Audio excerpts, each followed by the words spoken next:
Hello everyone, कैसे हैं आप सभी लोग। आई होप आप सभी अच्छे होंगे। तो हम एक और अनदर वीडियो लेकर आए हैं सिंपल इंटरेस्ट की, और इसमें हम नए कॉन्सेप्ट सीखेंगे।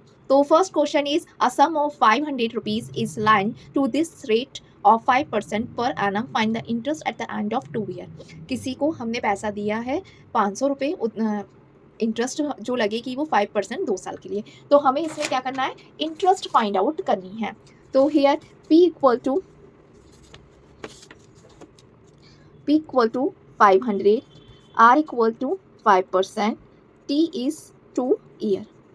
इंटरेस्ट निकालना है तो SI equal to P into R into T upon 100। Here P is 500, R is 5 upon 2, sorry 2 into 2 upon 100। 20 से 20, 5 5 जा 25, 25 2 जा 50 रुपीज़ हमें क्या इंटरेस्ट मिलेगी। नेक्स्ट क्वेश्चन हम देखते हैं। Rakesh lent out of 8,000 for 5 years at 15% per annum and borrow rupees 6,000 for 3 years at 12% per annum. How did he gain loss? इसमें 2 ट्रांजेक्शन हुए हैं। फर्स्ट क्या है कि राकेश ने किसी को पैसे दिए हैं 8,000 रुपये 5%, 15% से 5 साल के लिए। अब क्या हुआ, उसने पैसे तो दे दिए बट बीच में उसे पैसों की ज़रूरत हो गई, उसने अपने लिए पैसे नहीं रखे। तो फिर क्या हुआ, उसने 6,000 किसी से उधार ले लिए, और वो उधार लिए उसने 12% पे 3 साल के लिए। ठीक है, ऐसा कभी कभार हो जाता है कि हम किसी को पैसे उधार में दे देते हैं और फिर हमें ज़रूरत पड़ जाती है अगर हम अपने लिए पैसे नहीं रखते हैं। तो इसमें हम देखते हैं कि उसको क्या गेन हुआ है या लॉस हुआ है। ठीक है, कभी कभार हम कहते हैं विदाउट कैलकुलेशन के अरे लॉस हो गया होगा, नहीं, कभी कभार क्या होता है गेन भी होता है हमें। और कुछ लोग पैसा कमाने के लिए भी ऐसा करते हैं कि आप आगे जो क्वेश्चंस में देखेंगे कि बैंक से पैसे लिए किसी को हमने उधार दे दिया ज़्यादा परसेंट पे, उसके थ्रू भी क्या कहते हैं वो गेन करते हैं। तो हम इस क्वेश्चन को पहले सॉल्व करेंगे। पहले जो उसने क्या करा है, पैसे उधार किसी को दिए हैं। तो lent out Rakesh, here SI equal to P into R into T upon 100। P is 8,000, R is 15% और year is 5 time। 20 से 20 cancel, 80 into 15 into 5। here into करेंगे तो इंटू करने के बाद हमारे पास अमाउंट आएगा, ऐसे कर लीजिए 8 5 सा 40, 415 एंड इसका करेंगे 6,000। जब वो 5 साल बाद देंगे वापस तो उसे 6,000 इंटरेस्ट के मिलेंगे। ठीक है, अब हम कहते हैं राकेश बोरोड, उसने पैसे उधार लिए, उसका निकालेंगे तो वही फॉर्मूला लेंगे SI equal to P into R into T upon 100।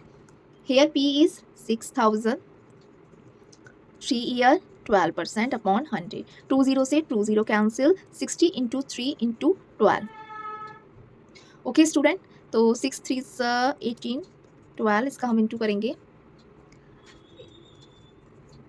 18 into 12 करेंगे तो 2 8 जा 16, 3 1 जा 2 1 जा 1 और 3 18 6 1, ये आ जाएगा आपका 2,160। ओके स्टूडेंट, अब क्या करेंगे, हमें ये देखना है कि उसे गेन हुआ या लॉस हुआ। तो हम यहाँ पे फाइंड आउट कर दे, गेन इक्वल टू जो उसे अमाउंट मिलने वाला है और बोरो में वो किसी को देगा, तो उससे कितने का गेन हुआ, 3,840 का गेन हुआ। Next question is Rohit borrowed 60,000 from a bank at a 9% per annum for a 2 year. He lent this sum of money to Sohan at 10% per annum for 2 year. How much did Rohit earn from this transaction? इसमें क्या है, रोहित ने पहले bank से उधार लिया है 60,000 रुपये 9% की ब्याज पे 2 साल के लिए, फिर इसको किसी और को पैसे दे दिए हैं उधार पर, और वो हैं आपके 60,000 ही दिए हैं 10% के लिए, और ईयर भी सेम है, परसेंटेज चेंज हो गया है। इसमें जब उसने किसी को उधार दिया है तो 1% बढ़ा के दिया है। तो इस क्वेश्चन को ये पूछना है कि उसने क्या अर्न किया इस तरीके से करने से।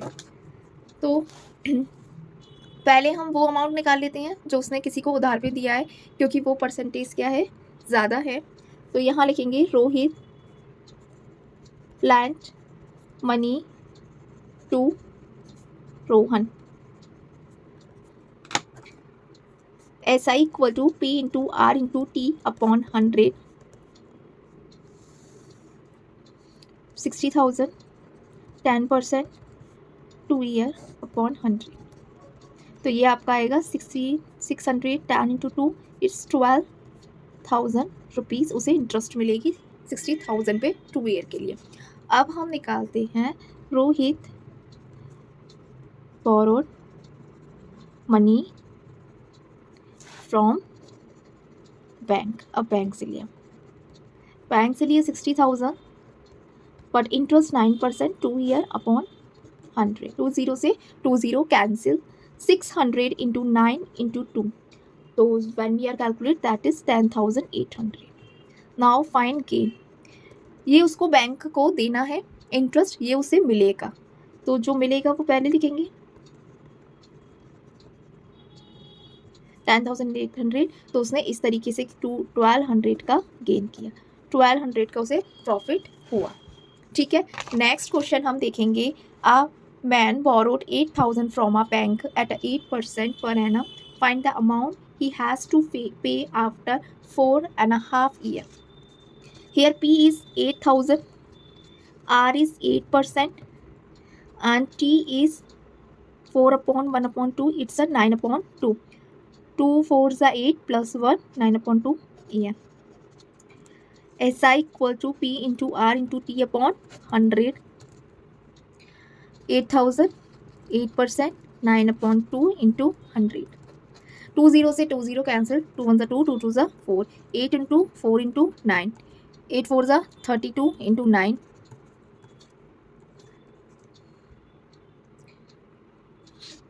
उसे इंटरेस्ट मिली है 288। ओके, मिस कर दिया हमने एक 0, 2880। अब हमें क्या है, find the amount he has pay to after 4 upon 1 upon 2 year, 4.5 साल के लिए वो कितना पे करेगा, तो amount equal to P plus SI। P is 8,000 and SI is 2,880. It's 10,880 is the answer.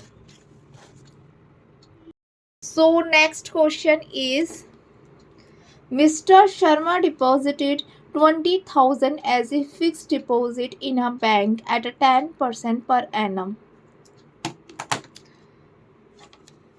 If 30% deducted as a income tax on interest earned, find the annual income. ठीक है, क्या करा है, जो मिस्टर शर्मा है उन्होंने अपनी बैंक में 20,000 रुपये फिक्स्ड कर दिए हैं। फिक्स्ड डिपॉजिट वो डिपॉजिट होता है कि एक अमाउंट हम बैंक में कुछ सालों के लिए क्या कर देते हैं, फिक्स्ड कर देते हैं, और उस पर जो हमें ब्याज है या फिर इंटरेस्ट है वो पर ईयर के अकॉर्डिंग मिलता है। तो उन्होंने किया है कि उन्होंने जो फिक्स्ड अमाउंट किया है 20,000 10%, उसमें से क्या हो रहा है, उनकी इंटरेस्ट में से 30% इनकम टैक्स डिडक्ट हो रहा है। तो वो हमसे ये पूछ रहे हैं कि जो उन्होंने फर्स्ट फिक्स्ड डिपॉजिट किया है उससे एनुअली उन्हें साल में कितनी इनकम हो रही है, या उन्हें कितना प्रॉफिट हो रहा है बैंक में पैसे जमा करने का, जब वो इनकम टैक्स भी उसमें से डिडक्ट हो जाता है। और जो इनकम टैक्स है वो उनकी इंटरेस्ट पर लग रहा है।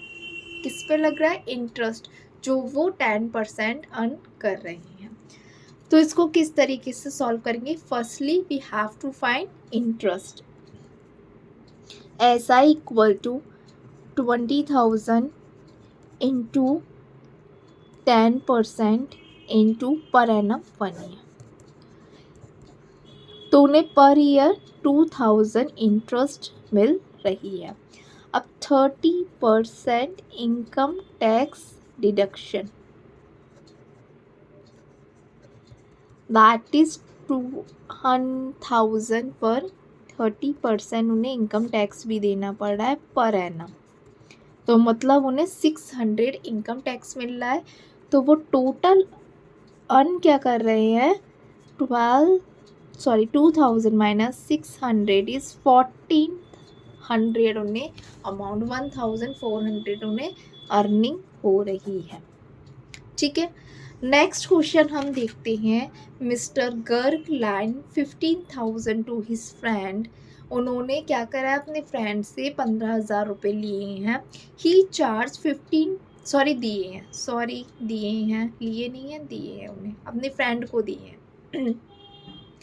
ही चार्ज 15% पर एनम ऑन 12,500। तो वो क्या कर रहे हैं कि 15% पर जो वो अमाउंट चार्ज कर रहे हैं वो है 12,500। 12,500 वो क्या कर रहे हैं, हम 15% पे दे रहे हैं, और जो रिमेनिंग अमाउंट है 15,000 में से 12,500 माइनस करेंगे तो हमें मिलेगा 2,500, जो उनका रेस्ट अमाउंट पे 18% दे रहे हैं। तो अब पूछ रहे हैं कि उनकी 3 साल में टोटल अर्निंग कितनी है। तो पहले हम P equal to 12,500, R equal to कितना चार्ज हो रहा है 15%, एंड T इज़ 3 ईयर। इसका सिंपल इंटरेस्ट निकालना है। फिर हमें क्या करना है, जो रिमेनिंग अमाउंट है P इक्वल टू 15,000 माइनस 2,500 में से 2,500 जो अमाउंट है उसमें रिमेनिंग अमाउंट में यहाँ इंटरेस्ट रेट आपका 18% हो जाएगा, टाइम आपका 3 ईयर रहेगा। यहाँ पे भी ऐसा ही निकालना है और हमें टोटल अर्निंग करनी है।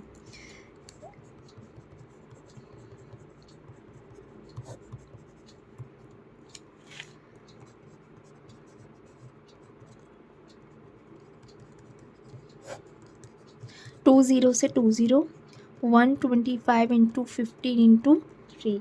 जब हम इसका इंटू करेंगे तो गाइस हमें मिलेगा 5,625। नेक्स्ट ऐसा इक्वल टू, अब वो फॉर्मूला नहीं लिख रही, डायरेक्ट लिख दे रही हूँ। 2,500 पता नहीं क्या हो रहा है आज, कभी कवर हो जाता है। 2 ज़ीरो से 2 zero cancel, 25 into 18 into 3, it's amount is 1,350। तो हम टोटल अर्न देखेंगे 5,625 plus 1,350, it's amount is 6,975 is the answer. Thank you everyone. अगर आपको मेरी वीडियो अच्छी लगे तो like my video, share with your friends and subscribe my channel. अगर आपको कोई नया टॉपिक समझना है तो आप मुझे कमेंट बॉक्स में कमेंट कर सकती हैं कि मैं नेक्स्ट टॉपिक क्या करूं, क्या समझाऊं। अभी ये कंप्लीट नहीं हुआ है, मैं अभी आपको एक प्रैक्टिस सेट दूंगी, जो आज शाम तक मैं प्रैक्टिस सेट डाल दूंगी, फिर उसका सॉल्यूशन करेंगे हम। और जो कंपटीशन एग्ज़ाम में आते हैं या फिर डीएलएड में जो क्वेश्चंस आए हैं प्रीवियस ईयर में, हम वो डिस्कस करेंगे। मोस्ट प्रॉब्लली हम कोशिश करेंगे कि हम जो सिंपल इंटरेस्ट में जो भी टॉपिक आते हैं, जिस तरीके भी क्वेश्चन आते हैं, हम सारे डिस्कस कर लें। Thank you.